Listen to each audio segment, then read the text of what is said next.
बिस्मिल्लाहिर्रहमानिर्रहीम। अस्सलाम वालेकुम वरहमतुल्लाहि वबरकातुहू। आज हम आलू गोभी बनाएंगे, जिसके लिए मैंने 1 kg गोभी ली है। बड़ा फूल था और उसके साथ मैंने ½ kg आलू लिए हैं। 2 मीडियम साइज़ के प्याज इस्तेमाल करूँगी, 2 टमाटर और थोड़ा हरा धनिया और 3-4 हरी मिर्चें इस्तेमाल करेंगे। उसके साथ बाकी मसाले जो हम आम हंडिया में डालते हैं वो हम इसमें डालेंगे। तो प्याज को हम बारीक बारीक काट कर, तो इस तरह हम इसमें हाफ़ कप जो है ऑयल शामिल करेंगे और इसको हम सौते करेंगे। आपने इसको ब्राउन नहीं करना। हाफ़ ऑयल जो है इतनी हंडिया के लिए काफ़ी हो जाएगा। इसको भी आप चाहे हाफ़ कप जब आप लें तो इसमें से भी थोड़ा सा बचा लें, क्योंकि ज़्यादा ऑयल तो सेहत के लिए अच्छा नहीं होता। तो ये इतना ही इसके लिए काफ़ी हो जाएगा। हमने इसको सौते करना है, ब्राउन नहीं करना। इसमें बिल्कुल जब आप इसको करते हैं ब्राउन कर लें तो गोभी का जो टेस्ट है वो बिल्कुल चेंज हो जाता है। तो इसलिए हम इसमें सौते करेंगे, सौते करके फिर हम इसमें बाकी चीज़ें शामिल करेंगे। जब तक प्याज सौते हो रहा है तब तक हम गोभी को काट लेंगे। गोभी को आपने इस तरह काटना है कि ना बहुत बारीक हो और ना ही बहुत मोटे मोटे इसके पीस हों। आपने इसको दरमियाने से साइज़ की रख के जो है वो काटना है। तो बाज़ लोग इससे मोटी मोटी काटते हैं और खड़ी खड़ी पकाते हैं। मैं इसको ज़्यादा खड़ी भी नहीं और बहुत ज़्यादा घुली हुई भी नहीं, दरमियानी सी हम पकाएंगे, जैसे अच्छी तरह गोभी भी गली हुई हो और आलू भी गले हुए हों। ये मैंने सारी गोभी काट ली है और इसको मैंने अच्छी तरह से खुले पानी में डालकर इसको अच्छी तरह मल मल के धोया है, क्योंकि आजकल जो गोभी आ रही है उस पर स्प्रे हुआ हुआ होता है कीड़े की वजह से। यहाँ पे प्याज जो है ये सौते हो चुका हुआ है। अब हम इसमें 1 टेबल स्पून अदरक का पेस्ट और 1 टेबल स्पून हम लहसुन का पेस्ट, ये दोनों हम इसमें शामिल करेंगे और इसको थोड़ा सा भूनेंगे। भूनने के बाद फिर हम इसमें टमाटर शामिल कर देंगे।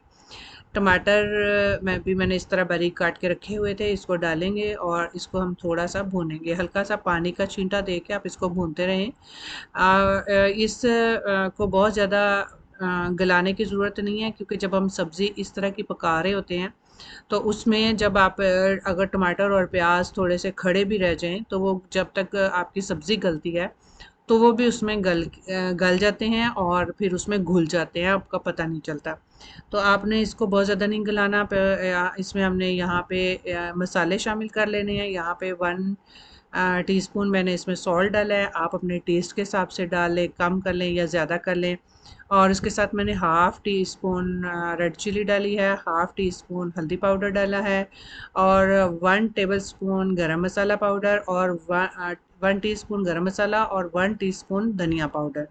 ये मसाले हमने डाल के अब इसको हल्का सा पानी का छींटा दे के थोड़ा सा हमने इसको भूनना है। उसके बाद फिर हम इसमें सब्ज़ी शामिल कर देंगे।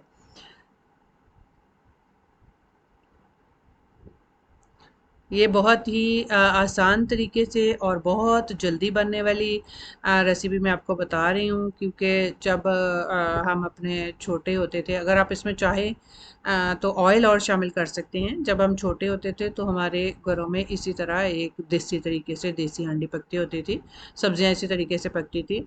तो यहाँ पे आपने इसमें, अगर आप मिर्चें अपनी तेज़ करना चाहते हैं, आप स्पाइसी पसंद करते हैं, तो आप 1 टीस्पून इसमें मिर्चें डाल लें और गरम मसाला भी आप थोड़ा सा ज़्यादा कर सकते हैं।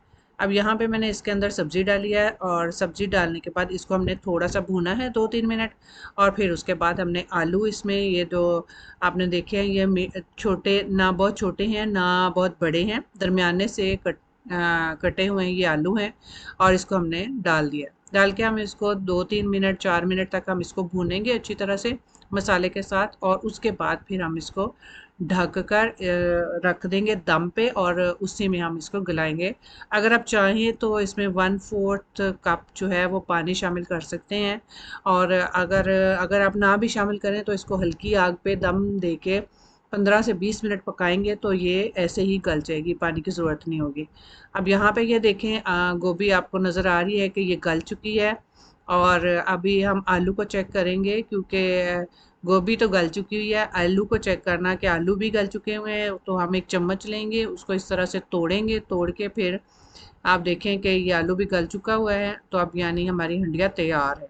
हमने देखा कितने कम टाइम में हमने इसको तैयार किया है, आधा घंटा भी नहीं लगा इसको।